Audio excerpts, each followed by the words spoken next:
पुनिया जी, आप भी अपने कुछ अनुभव कहिए। ये अपने भाई हिसार से हैं और वहां पर अपने खेत पर खुद प्रयोग किए और फिर अब बहुत लोग आकर के इनसे ओम परम पूजनीय सरदेव स्वामी रामदेव जी महाराज। मैं एक छोटा सा किसान हूँ और बिल्कुल अनपढ़। अनपढ़ बोले तो केवल 8वीं पास। और बड़ी अजीब अजीब घटनाएं मेरे साथ घटी पिछले 5-6 साल में। डिस्ट्रिक्ट हिसार है, दक्षिणी हरियाणा के एरिया, उसके 7-8 डिस्ट्रिक्ट में मैं खूब गया। छोटी छोटी गोष्ठियां किसानों के साथ की। वार्षोयमान की टीम भी, एक ऑर्गेनिक पे एक संस्था काम कर रही, उसके साथ भी 20 या 30 किसानों के, एक अच्छे किसानों को छटनी करके एक ग्रुप बनाया जाता है, उनसे वार्ता की जाती है। सबसे पहले मैं किसानों से प्रश्न करता हूं पिछले 2 या 3 साल से, भाई जो खेती आप लोग कर रहे हो इसमें कुछ हाथ आ रहा है या नहीं। एक भी किसान ने ये नहीं कहा आज तक मेरे को पैसे बच रहे हैं इस खेती से, रासायनिक खेती से। सबके सभी का यही जवाब था, वह कुछ नहीं हाथ आ रहा। फिर माँ क्यों कर रहे हो? फिर हरियाणा की भाषा है, वह गले पड़ा ढोल बजाना पड़ रहा है और कुछ जानते नहीं। गड़ा पड़ा हुआ ढोल है, बजाना ही पड़ा है। तो गले में ढोल बंद गया, वो बजाना पड़ रहा है बस। बड़ा बुरा हाल है स्वामी जी। अब पिछले 2-3 साल से कॉटन में इतना बुरा हाल है, आपने 20,000 रुपये 1 एकड़ पे खर्च कर दिया नगद जेब से, और उसमें 2,000 रुपये का भी उत्पादन नहीं आया पिछले साल। मेहनत बिल्कुल गई, जेब से नगद डाल दिया। ये तो 3,000 रुपये का बीज लगता है और उसमें 6-7 हज़ार के पेस्टिसाइड लगते हैं, 2-2.5 हज़ार रुपये का खाद लगता है, और मैनुअल काम 4 से 6 बार ट्रैक्टर खड़ी फसल में चलाना पड़ता है, जुताई के लिए ऐसे करते हैं उसको, और 3-4 बार बिजाई का। यानी 2,000 रुपये का ट्रैक्टर का मानो खर्चा 400 रुपये एक बार का लेते हैं ट्रैक्टर वाले। तो बहुत ही बुरा हाल है। एक छोटी सी घटना 2012 की, एक सरकारी गोष्ठी में चला गया मैं। वहाँ जिला परिषद के चेयरमैन थे, राजनीति से जुड़े हुए। अच्छा 10 एकड़ में बाग है, एक बड़ी सी डेयरी, पोली हाउस भी लगाया हुआ उन्होंने।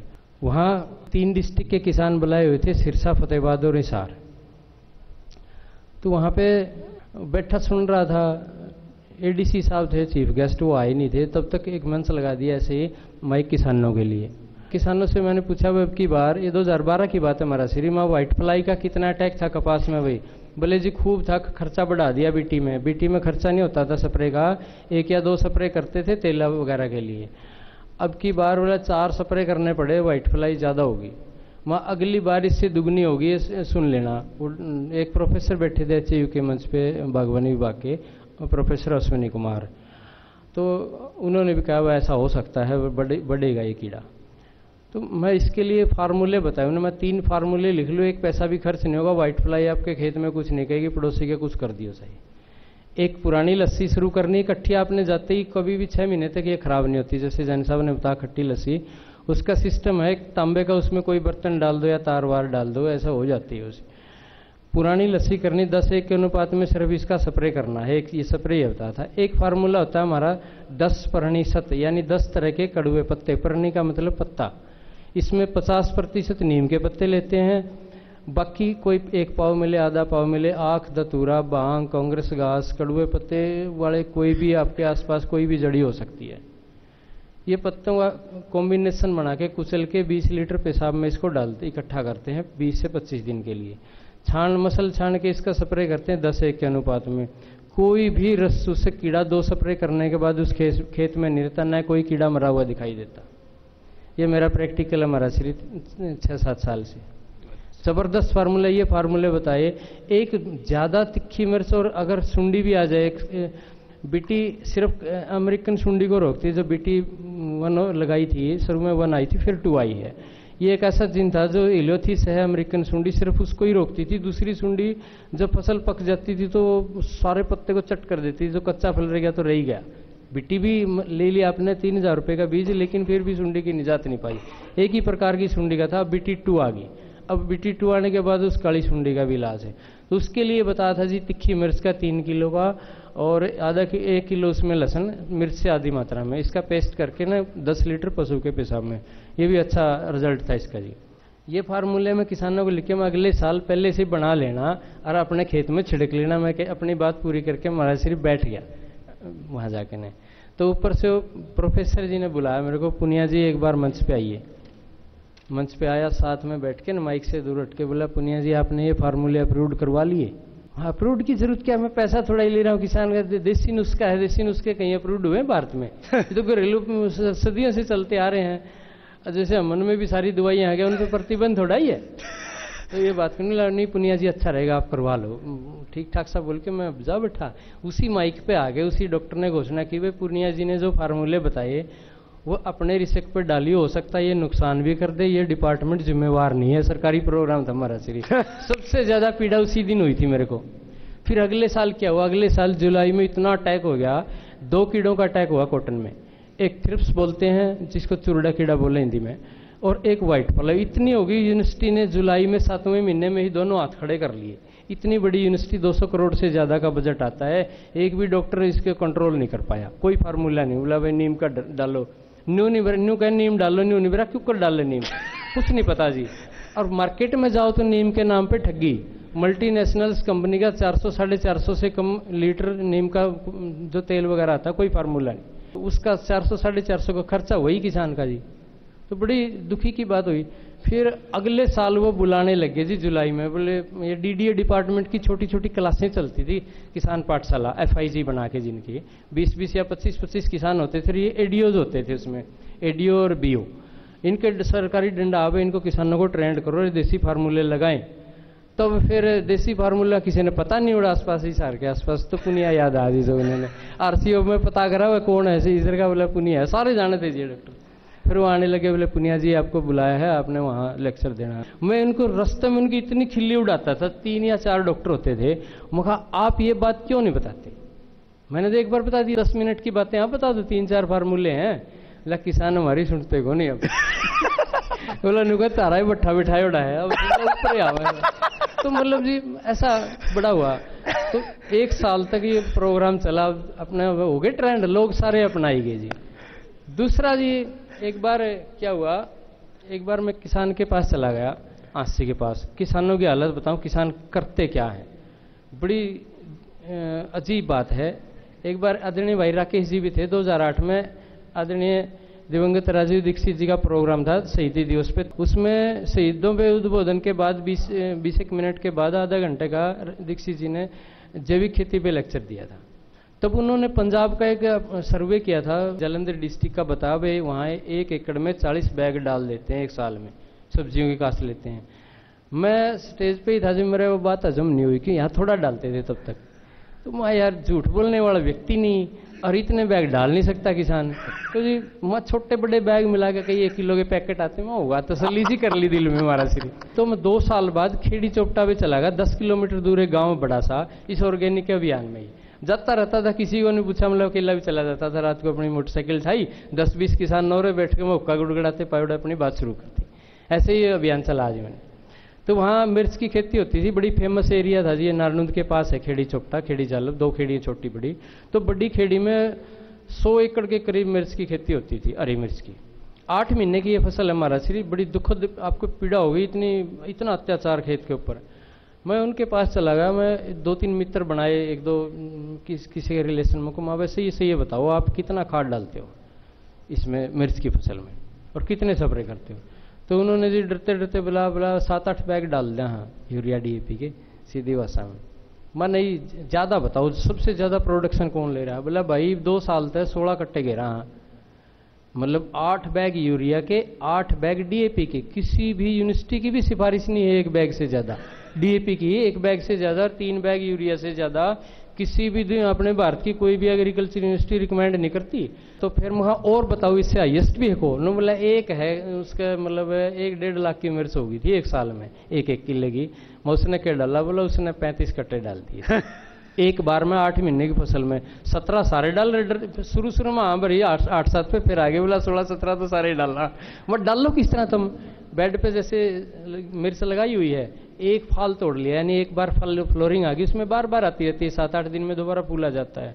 एक बार तोड़ लिया तो 4 बैग एकदम से खाइए में डाल के ना बेड पर थोड़ी गुड़ाई करके मिट्टी चढ़ा देते हैं, और हर तीसरे दिन स्प्रे करते हैं। इतनी भयंकर बैन दवाइयाँ जिसका 22 से 30 दिन तक असर रहता है पौधे में, यानी 20-22 दिन तक बैन है, आपने स्प्रे कर दिया तो उसका फल सब्जी नहीं ले सकते, और वो हर तीसरे दिन उसका स्प्रे कर रहे हैं।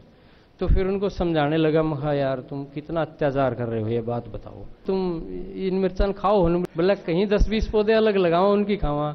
फिर मैं अगली साल फसल बोते हो गए कुछ ना कुछ, जैसे हर साल तो मिर्ची उसमें बोते नहीं, गेहूं बो रहे हो या कोई और फसल ले रहे हो, तब वो फसल तो बोला खावा है गेहूं। तो फिर मैं बीमारी बोला, एक तो ज़्यादा डिप्रेशन है, मतलब तनाव बहुत ज़्यादा मिला जुड़े, मतलब जो मिर्चा वाले थे उनमें ज़्यादा तनाव की दिक्कत है। तो उनको समझाया, 8-10 लोग थे, उन्होंने उसी साल बंद कर दिया मिर्च की खेती करना। उनको कैलकुलेट करके दिखा, मैं तुम अपने हिसाब से बताओ आपने क्या डाला, आपने क्या लिया। अब देखो अपने यहाँ मिर्च पैदा कर रहे हैं, हाँ जी, 1 एकड़ में 2.5 लाख की तो मिर्च बेच चुके हैं और लागत कुछ नहीं है।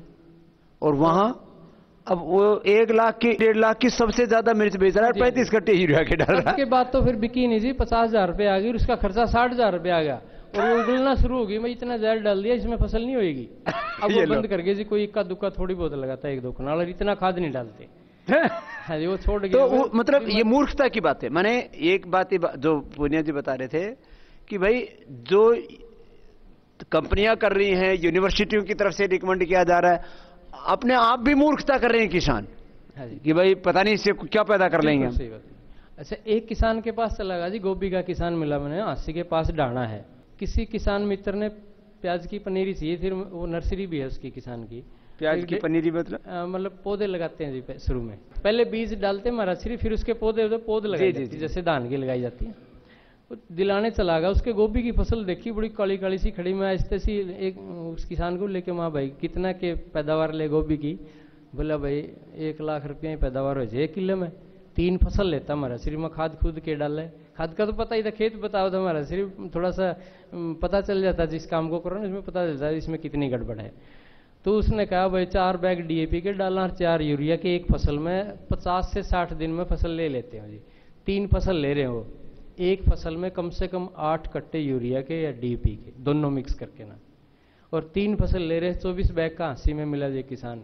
मुखा यार तुम थोड़ी बहुत दया धर्म को नहीं रह रहा कि मैं लोग खाओगे तो बीमार होंगे। बोला भाई 1 किला गुजारा करना, लोग मरो तो मरो, खा पी के, सीधा जवाब। 1 किला है उसमें गुजारा करना परिवार का। हाँ जी। अब मैं यार 1 किलो में अगर तो ढंग से काम करे तो पौध ही बेच ले, ज्यादा अपनी फेमस कर दी, जहर को क्यों डाल रहा है? तो उसने भी कुछ शर्मिंदा सा हो जाता है देखने के बाद, कम किया खाद कुछ। ये देसी कल्चर बताओ, मैं बीमारियां नहीं आएंगी, ये चीजें इस्तेमाल करो आप। जो पुष्ट पंचगव्य का फार्मूला है, जो जीवामृत या कुछ भी नाम अलग अलग नाम से फेमस है जी, ये खेत में डालने से जमीन की सेहत सुधरती है अचंभित तरीके से महाराज जी। ठीक बात। 2 साल में लगातार डालता रहा, तीसरे साल मेरे को पता चला, एक्सपेरिमेंट कोई लैब टेस्ट मेरे पास था नहीं, एक दिन कुदरती बरसात के दिनों में लैब टेस्ट हुआ हमारा। श्री ये खेती अद्भुत है, मतलब अपने आप ही इसका ज्ञान होता है। ज्वार की फसल खड़ी थी बड़ी बड़ी, ज्वार की कटाई बैलगाड़ी थी, उससे लेके चला गया मैं, तेज बारिश आ गई बहुत तेज, तो मैं वो ज्वार कटनी रोक दी और जी बैठ गया एक साइड में। तो आधा पौना घंटा तक बहुत तेज बारिश हुई, होती रही, फिर बारिश बंद हो गई। मैं थोड़े नजदीक चला गया तो दादाजी का सिखाया हुआ था भाई बारिश का पानी अपने खेत से बाहर नहीं जाना चाहिए, यानी डोले डाले अपने मजबूत रखो। तो उसका मैं जब देखा खेत की तरफ, चारों तरफ भरा खड़ा, जिस खेत से शुरू की थी मैंने वो ऑर्गेनिक खेती शुरू में, उसमें 4था साल था जब जी, तो चारों तरफ पानी था, उसमें कहीं कहीं पानी, कहीं कहीं चुलबनी में थोड़ा थोड़ा डटा हुआ, और बाकी लबालब भरा जा रहा। फिर मैं कस्सी लेके दौड़ के गया, एक साइड में झील पड़ती थी, वहाँ पानी, उसमें डोला टूट गया और उसको बांधना पड़ेगा। वहाँ गया तो डोले ठीक ठाक, मैं इसका पानी कहाँ गया, दिमाग में नहीं आई बात। फिर आई, फिर मैं ये तो ऑर्गेनिक का कमाल है। जमीन का पानी सोखने की इतनी जबरदस्त क्षमता बढ़ी इसमें कि मतलब वो सारा 15-20 मिनट में पानी पी गई, और खेत में अगले दिन भी पानी खड़ा था जी। ये क्योंकि ये जो यूरिया होता है ना, इसका जो फार्मूलेशन होता है वो नाइट्रोजन और नेफ्ता दिक्कत ज्यादा करता है जी। जो नेफ्ता है ना, नाइट्रोजन तो गैस है, जो नेफ्ता है वो उसके अंदर ऐसी लेयर बना देता है कि पानी सोखती नहीं धरती। असल में महाराज श्री, जैसे यूरिया का बैग लेते हैं हम लोग, इसमें 46% नाइट्रोजन अगले ने लिख के दिए, 46% नाइट्रोजन है इसमें। वजन उसका 50 किलो यानी 23 किलो शुद्ध नाइट्रोजन होगी इसमें। अगर 100 किलो होता तो 40 किलो होता, लेकिन वो 27 किलो क्या है वो नहीं लिख के दे रहा इसमें। असल में गड़बड़ 27 किलो की, वो भट्ठा बिठा रहा जमीन का। नाइट्रोजन तो हवा में भी 78% है, अगर नाइट्रोजन नुकसान करती तो होता, नाइट्रोजन नुकसान नहीं कर रही, वो जो नेफ्ता करके केमिकल है वो जमीन में रह जाता है, आज तक रहता आया वो ज्यादा नुकसान कर रहा है। असल रोड़ा उसका है। हमारा चौवे का पानी है वहां तक पहुंच गया पंजाब के एरिया में, तो मोनोनाइट्रेट करके एक बड़ा खतरनाक विषैला रसायन पाया गया पानी में। अब 20 साल से 30 साल से आप डाल रहे रिश्ते तो का जमीन में, बारिश के साथ या नहरी जल के साथ या ट्यूबवेल के साथ रिश्ता तो है जमीन में, पानी धीरे धीरे रिश्ता है। एक ये एक्सपेरिमेंट हुआ जी। दूसरा एक जबरदस्ती हुआ, 3 दिन बाद फिर मैं वो कटाई चल रही थी ना, जैसे ये एकड़ है थोड़ा जो कटाई का उसने बाड्डा बोलते हैं, वहां तक बैलगाड़ी ले गया मैं। ऊपर से जमीन सफेद होगी लगी, लेकिन बैल और गाड़ी के पहिए पूरे बैठ गए उसमें, इतनी पुल्ली जमीन थी। अब उसके बाद मैंने क्या देखा, जैसे पानी की कमी है उधर हमारे एरिया में, पूरी भूमिगत पानी खा रहा है, नहर का पानी कम है।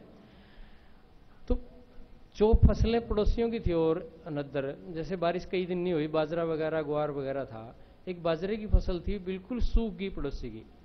मेरी फसल बाजरे की देसी बाजरा था, मुरझाया कुछ 10-15 दिन बाद थोड़ी सी बारिश हुई, थोड़ी सी बारिश होने के बाद पूरा हरा हो गया। उसमें उत्पादन आया 20-22 मन के आसपास जो मेरे वाड़ी में, और उसमें आया 4 से 6 मन, जिसमें यूरिया डीएपी भी था। जबरदस्ती, मतलब एक जमीन में नमी सोखने की अक्षमता लंबे समय तक बनी रहती है इससे। इस पुष्ट पंचगव्य का जीवामृत का इसका ही कमाल है, और कुछ नहीं डाला जी विशेष। अच्छा जी, दूसरा फिर मैंने थोड़ा सा, मैं डॉक्टर जो बताते हैं उसका उल्टा चलता हूँ। एग्रीकल्चर वालों से थोड़ी सी चिड़ है, मैंने उनने मेरे से चिड़ा, मैंने उनसे चिड़ा। हर बार जितनी बार भी कहा उनको मैं बोना साबित कर देता हूँ किसी ना किसी मामले में। बोलते नहीं कतई भी, आगे पीछे तो बोलते हैं, मुंह पे नहीं बोलते जी। कितना ही बड़ा डॉक्टर हो बुला ले तो उसको मैं थोड़ी सी देर में चुप कर देता हूँ। तो ये जो है 8वीं पास जो है ना डॉक्टरों ने फेल कर रहा है, तो बहुत बहुत आशीर्वाद है भाई सूरजमल जी को भी। तो सूरजमल जी और जैन साहब हमारे 410 किसानों को तो अपने साथ विधिवत तरीके से जोड़ा हुआ है और उनके साथ में निरंतर संपर्क में रहते हैं। ऑर्गेनिक सर्टिफिकेशन में उनका पंजीकरण करवा ग्रुप बना के सस्ते रेट में होता है जी। और यूं तो मान लो गोष्ठियों में बैठा के 2400 किसानों का मेरे पास डेटा, उनके मोबाइल नंबर और उनके हस्ताक्षर, जिनको मैं अभी तक मतलब जैसे आज वार्ता हो रही ऐसे कर चुका हूँ। चलो, बहुत बहुत आशीर्वाद है भाई सूरजमल जी को। तो हमने शुरुआत में यदि हम इसको शुरू करते तो बोलिए को नया व्यापार, तो एक फालतू की बातें करते थे। तो अभी आगे चल करके हम इस संदर्भ में भी और काम करेंगे, तो आप लोगों को ऑर्गेनिक भी उपलब्ध हो जाएगा, इसकी चिंता नहीं करो, ठीक है। कि नए राज्य का गठन हुआ है आंध्र प्रदेश में, तेलंगाना एक अलग राज्य बन गया। तो उसमें आंध्र प्रदेश और तेलंगाना दोनों में अलग अलग कार्यकर्ताओं को यद्यपि जिम्मेदारी आदरणीय श्री भाई हमारे श्रीधर जी, जो हमारे राज्य प्रभारी भी हैं और बहुत ऊर्जावान, बहुत पुण्यशील व्यक्ति हैं, उनके नेतृत्व में तेलंगाना में नई टीम का गठन कर रहे हैं वो। और उन्हीं के नेतृत्व में जो कार्यकर्ता वहां पर तैयार हुए उनको आज नया दायित्व सौंप रहे हैं। तो पहले तो श्रीधर जी का भी बहुत बहुत अभिनंदन है, जो हमारे बहुत ही सात्विक, बहुत ही प्रामाणिक कार्यकर्ता हैं। हाइट भी बहुत ऊंची है इनकी और चरित्र भी ऐसा ही है, पुरुषार्थ भी ऐसा ही ऊंचा है। तो बहुत बहुत आशीर्वाद। तो जो है मैं भाई BS मूर्ति जी जो है उनको संरक्षक के तौर पर इसमें और बहुत ऊर्जा के साथ काम कर रहे हैं। श्रीनिवासन जी भारत स्वाभिमान का, उनको दायित्व सौंप रहे। TVVR गांधी जी पतंजलि योग समिति का, एक बार सबका बहुत बहुत अभिनंदन है। ये वो कार्यकर्ता हैं जो 2005 से 2006-7 से इस पूरे अनुष्ठान के साथ जुड़े हुए हैं, लगातार पुरुषार्थ करें। सबका बहुत बहुत अभिनंदन है, बेटे को भी आशीर्वाद है। और बहन मंजू जी भी बहुत जो है आंध्र प्रदेश में काम कर रही हैं, बहुत बहुत आशीष। और केरल में बहन सिंधु जी जो बहुत ही ऊर्जा वाली बहन है, उनका भी एक बार सबकी ओर से बहुत। केरल में काम करना काफी कठिन है, तब भी हमारे भाई बहन वहां बहुत 2-3 साल से तो बहन बहुत अच्छे से प्रामाणिकता से काम कर रही है। तो सबकी ओर से खूब खूब आशीर्वाद है। अभी जो है कुछ भाइयों को, कुछ बहनों को और भी बड़े दायित्व दिए गए हैं, उनको आगे जैसे जैसे अवसर होगा मंच से हम लोग 2-3 महीना, 6 महीना, साल भर, 2 साल भर काम करने के बाद आशीर्वाद के लिए आमंत्रित करते हैं। लेकिन मैं देखता हूं कि हमारे सभी भाई बहन, जैसे मैंने बोला है, कभी कभी कोई थोड़ा प्रमाद हो जाए तो एक अलग प्रश्न है। 100% सब ये पुरुषार्थ करते हैं कि हम ऋषियों के प्रतिरूप हो करके, अपने गुरुओं के प्रतिरूप हो करके, भगवान के प्रतिनिधि के तौर पर, धर्म के, सत्य की सेवा के, न्याय के प्रतिनिधि के तौर पर अपनी इन सेवाओं को दें। आप सब भाई बहन इस कार्य को कर रहे हैं, इसीलिए यह इतना बड़ा कार्य संपन्न हुआ है। जैसा मैं कर रहा हूं वैसा करने के लिए कभी कभी ऐसा भी हो कि इच्छा ना हो तो भी गुरु आज्ञा मान करके, ये मान करके कि हमारा संबंध एक सन्यासी से, एक योगी से, तो हमें उस अपने आत्म संबंध को हमें आदर देना है, इसके लिए इस काम को करना है।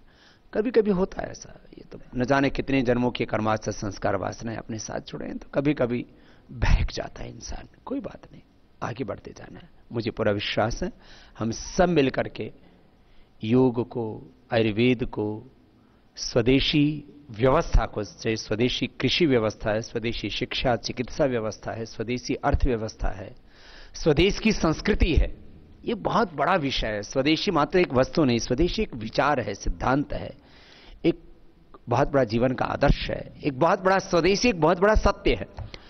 योग, आयुर्वेद, स्वदेशी और वैदिक संस्कृति के भिन्न भिन्न आयामों को लेकर के हम आगे बढ़ेंगे, स्वयं अपने जीवन में एक ऋषि बनेंगे और ऋषियों की संस्कृति को इस धरती पर उतारेंगे। चाहे कितना ही पाप बढ़ जाए इस धरती पर, फिर भी पुण्य का तेज हमेशा ही अधिक रहा था, अधिक है और अधिक ही रहेगा। इस संकल्प के साथ हम सब आज के इस अनुष्ठान को, इस केंद्रीय कार्यकारिणी की बैठक को विराम दे रहे हैं कि हम एक वर्ष में 1 लाख से अधिक जो कक्षाओं का, निःशुल्क योग की कक्षाओं का जो हमारा संकल्प है, हम उसको पूरा करेंगे। जो योग प्रचारक की जो हमने रूपरेखा तैयार की है, उसको भी हम बहुत जल्दी से तैयार करेंगे और पूरे देश को और फिर धीरे धीरे पूरे विश्व को जो हमारा योग में बनाने का संकल्प है, उसमें हम निश्चित रूप से सफल होंगे। क्योंकि योगी कभी असफल नहीं होता है, भगवान का भक्त कभी असफल नहीं होता है। कृतम में दक्षिणे हस्ते जयो में सव्य आहिता अहम इंद्रो न पराजिज्ञ, ये हमारा संकल्प भगवान का विधान है, भगवान की प्रतिज्ञा, आश्वासन है हम सबके लिए कि हम भगवान के पथ पर, वेद के पथ पर, सत्य के, धर्म के, न्याय के, योग के पथ पर, सेवा के पथ पर आगे बढ़ रहे हैं, तो निश्चित रूप से हमारे सभी संकल्प पूर्ण होंगे।